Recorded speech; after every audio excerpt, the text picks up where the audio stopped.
Terkadang, hidup mengajarkan kita bahwa tidak semua hal tentang memiliki.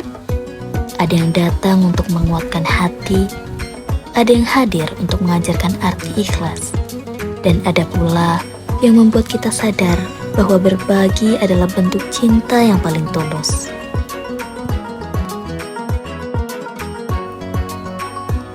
Idul Adha mengingatkan kita bahwa keikhlasan selalu memiliki cara untuk menenangkan hati, dan pengorbanan tidak pernah benar-benar sia-sia. Semoga setiap langkah yang dijalani membawa keberkahan, setiap doa dipenuhi harapan baik, dan setiap kebahagiaan selalu menemukan jalannya. Selamat Hari Raya Idul Adha 1447 Hijriah. Taqabbalallahu minna wa minkum. Mohon maaf lahir dan batin.